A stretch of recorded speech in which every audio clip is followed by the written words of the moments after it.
Hello everyone, welcome to Ablokan IAS. So we are continuing with our answer writing session. जो question Telegram group पे post हुआ था, we are looking into the answer of it. उसमें क्या हम और improvement कर सकते हैं, क्या कीवर्ड डालने हैं, what should be the structure of the answer और जो भी चीजें हैं वो इस वीडियो में आपको मिल जाएंगी and you can just watch the video और अपना आंसर आप खुद चेक कर सकते हो कि how it is along with our feedback that is given on the group. जो लोग इस चैनल पे नए हैं and they don't know what's going on, I really request you to please go in the description link below और वहां पे आपको टेलीग्राम चैनल मिल जाएगा जहां पर रोज एक क्वेश्चन पोस्ट किया जाता है. People right the answers and they get a proper feedback from our mentors. Okay, so along with that we also have this paid initiative that you can check. इसका भी link आपको website का link आपको description में मिल जाएगा. So here it is. See, if you want to commit daily answer writing, आपको nuances समझने हैं कि कैसे आंसर राइटिंग को और बेटर किया जा सकता है, कैसे मीन्स में मार्क्स स्कोर करने हैं. So we have brought an initiative for you. very low cost initiative है and it will be very helpful to you because there are many people who are not yet ready to write the full answer paper, right. तो उनके लिए ये है, आप daily 1-2 answers भेज सकते हो of your choice, what ever you want, है ना. यहाँ पर आप अवलोकन IAS की साइट पे जाओगे क्योंकि आपको डिस्क्रिप्शन बॉक्स में लिंक मिल जाएगा. उस पे you can see different type of plans that we have for you. इससे आपका क्या फ़ायदा होने वाला है. You will write daily, you will improve daily, आपको मेंटरशिप भी मिलेगी. वी हैव डिफरेंट प्लान्स जैसा कि आप स्क्रीन पर देख सकते हो. तो जो आपको सूटेबल लगे आप वो कर सकते हो. आप ट्रायल बेसिस पे भी ले सकते हो. It's not very much to commit to, right.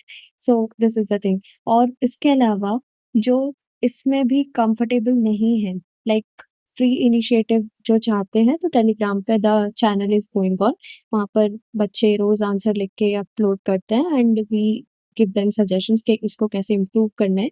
And also उसके साथ साथ मैं रिकॉर्डिंग तो प्रोवाइड करती ही हूँ, तो you can improve from that also. But I will say कि एक बार ट्राई करो कि आपको एक 1-to-1 मेंटरशिप वाला प्लेटफॉर्म मिले जिसमें आप प्रॉपर इवेल्युएशन करा सको to gain into nuances of answer writing. Okay. So the question is, to what extent, in your opinion, does the value of justice in the preamble to the Indian Constitution manifest in current policies of the government? ठीक है, अब हमें अपना opinion बताना है इसमें कि जो वैल्यू ऑफ जस्टिस है इंडियन कॉन्स्टिट्यूशन में वो करंट पॉलिसीज में कहाँ तक है. ठीक है, तो हम स्टार्ट करेंगे अपने प्रियम्बल से ही. ठीक है, the preamble to the Indian constitution enshrines justice, है ना, सोशल इकोनॉमिक पॉलिटिकल, ये तो आपको बिल्कुल याद होना चाहिए. देखो प्रियम्बल रट के जाना, ये डायरेक्टली मेंस में भी आता है और डायरेक्टली प्रीलिम्स में भी आता है. अगर आपने हमारी प्रीलिम्स की PYQ सीरीज देखी होगी then you would have known कि प्रीलिम्स में कितना इंपॉर्टेंट है ये वाला पार्ट. ठीक है, तो जस्टिस, सोशल, इकोनॉमिक, पॉलिटिकल, ये एग्जैक्ट वर्ड्स हमारे प्रियम्बल में दिए हैं as a core constitutional value.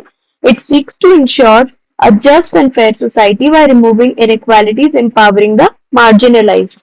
ठीक है, ये तो हमने जो मेन यहाँ का कीवर्ड है प्रियम्बल, इसको हमने यहाँ पर एक्सप्लेन कर दिया कि ऐसा ऐसा ये दिया हुआ है. Okay, now manifestation of justice in the current policies of government. अब ये डायरेक्ट हमने जो हेडिंग है वो कहाँ से उठाई है, क्वेश्चन में से उठाई है. ठीक है, तो social justice, social justice entails the removal of societal discrimination and upliftment of vulnerable sections. ये पता है.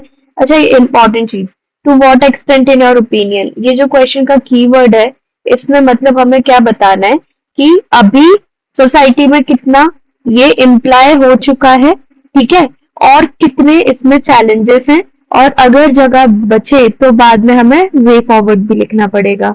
ठीक है, देखते जगह बचती है या नहीं, है ना, और उसके हिसाब से हम अपना क्वेश्चन सेट कर लेंगे कि कंक्लूजन में वे फॉरवर्ड लिखना है या फिर पहले. ओके, तो ये फर्स्ट पॉइंट पढ़ लिया था. अब हमें एग्जाम्पल देना है कहा कि करंट कॉन्टेक्स्ट के. तो हम कैसे देंगे, रिजर्वेशन एंड ईडब्ल्यूएस कोटा देंगे, expansion of reservation for SC, ST, OBC and recently 10% quota for EWS reflect commitment to inclusive policies. ठीक है, सेकंड एग्जांपल क्या दिया, PMJ Ayushman Bharat aims to reduce health inequality by providing free healthcare to poor and marginalized. Third देंगे transgender right act, recognition of transgender person, access to public services, dignity और inclusion. ठीक है, तो ये हमने पहला सोशल जस्टिस के सारे पॉइंट्स दे दिए। अब इसमें पूरा कास्ट वाइज भी हो गया, ठीक है, मार्जिनलाइज पुअर रिच वाला भी हो गया, ओके, और यहाँ पर जेंडर वाइज भी हो गया। और इसमें आप अगर और भी डालना चाहो तो नारी शक्ति वंदन अधिनियम भी डाल सकते हो।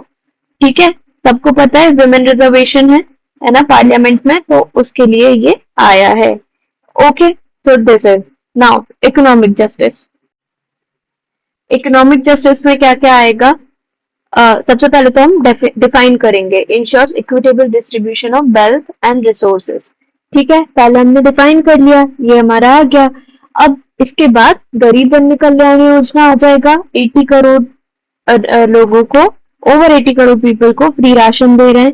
पीएम स्वानिधि आ जाएगा, स्ट्रीट वेंडर्स के लिए माइक्रो क्रेडिट और self reliance. PLI scheme startup India promoting opportunities and employment. ठीक है, इस तरीके से आपको अपने आंसर को इंक्लूसिव बनाना रहेगा। अब देखो बहुत सारे लोगों ने लिखा होगा, बहुत सारे लोगों ने करंट एग्जाम्पल दिए होंगे, बट एक बार अपनी कॉपी में देखो क्या आपने सोशल, इकोनॉमिक और पॉलिटिकल ये तीनों डायमेंशंस में उसको डिवाइड किया है।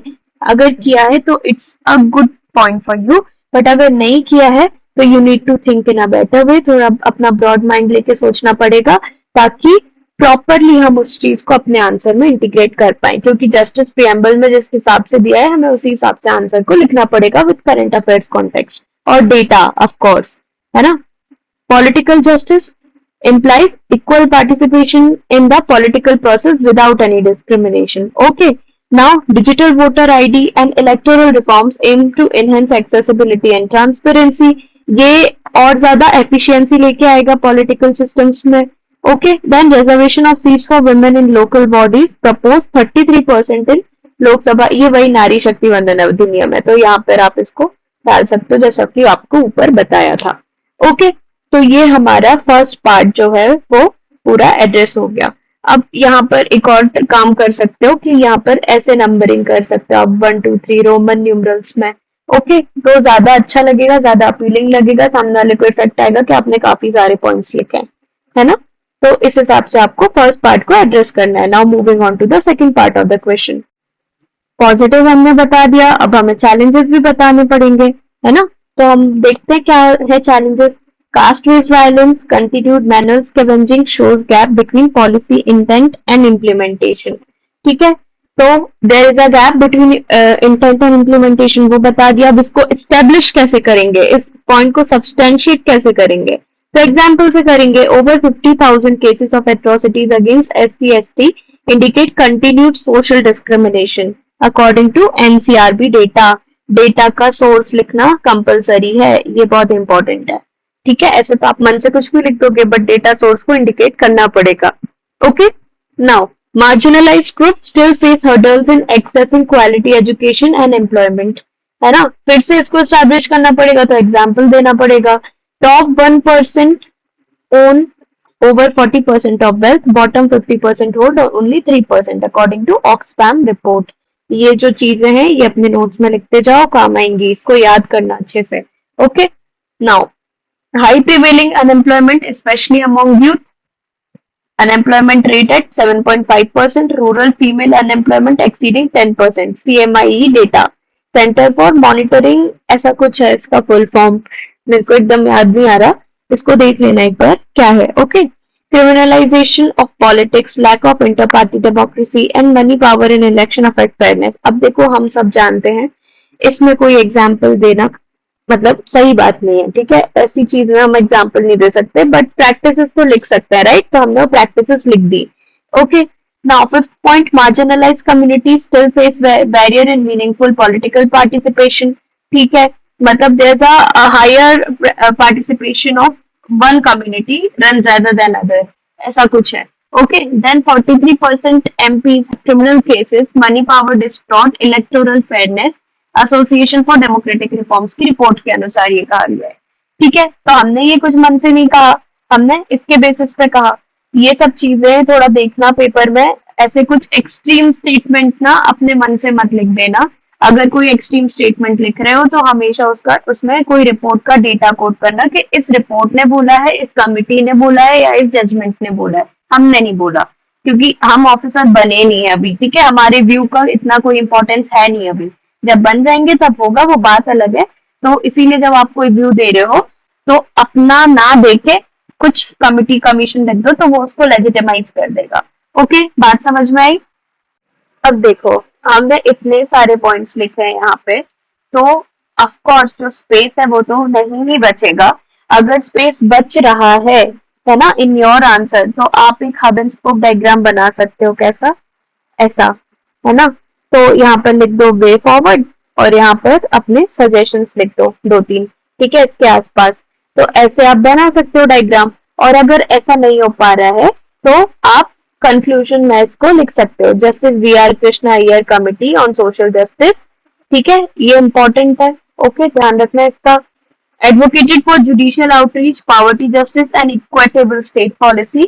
A multi-pronged strategy is needed, balancing welfare with empowerment. ठीक है, वेलफेयर के साथ साथ हमें क्या करना है, एम्पावरमेंट भी करना है, तभी ये जाके सफल हो पाएगा। With transparency and representation with accountability. ठीक है, technology with transparency, representation with accountability, ये काफी अच्छी लाइंस है। आप इसको अपने नोट्स में लिख सकते हो, आपको वैल्यू एडिशन का काम करेंगी ये। ओके, तो ये हमने देखा इस आंसर का पूरा स्ट्रक्चर क्या होना चाहिए था। टोटल हमने देखा कि क्वेश्चन को कैसे डिवाइड करना है, कैसे एग्जाम्पल लाने हैं, कैसे सीक्वेंस होना चाहिए लिखने का, कैसा स्ट्रक्चर, कैसा प्रेजेंटेशन, सब कुछ हमने देख लिया। अब उसके बाद भी कोई डाउट हो तो you can write in the comment section below. Please इस वीडियो को शेयर करो अपने फ्रेंड्स के साथ। ऐसे अकेले अकेले अच्छी चीजें, मतलब पढ़ाई में तो मेरे हिसाब से नहीं करना चाहिए। आपके मित्र बंधु सखाए, आई नो कंपटीशन है, but still you can, right? तो ये बात है। वैसे भी देखो, शुरू शुरू में जब आंसर राइटिंग स्टार्ट हुई थी, there were many people who were writing the answers, but अभी जो है वो बहुत ज्यादा कम हो गए बच्चे। ठीक है, दैट शोज की कंपटीशन में वही सस्टेन करता है जो कि कंटिन्यूअस रहे। ठीक है, जो कमिटमेंट दे कि वो लिखेगा। Not that is the reason not everyone clear UPSC. ठीक है, सारा खेल कंसिस्टेंसी का, आप कंसिस्टेंट रहोगे तो आप कर लोगे। ओके, तो ये कंसिस्टेंसी को थोड़ा मेंटेन करके रखना है और अच्छे से पढ़ना है। बढ़िया आंसर लिखो, आंसर चेक करवाओ, सब करो। और अगर एक्स्ट्रा कोई प्लान चाहिए तो we have it in our website, वहां जाके आप हमसे कांटेक्ट कर सकते हो, है ना? Good for you always. So that is it for today. Thank you and have a very good day ahead.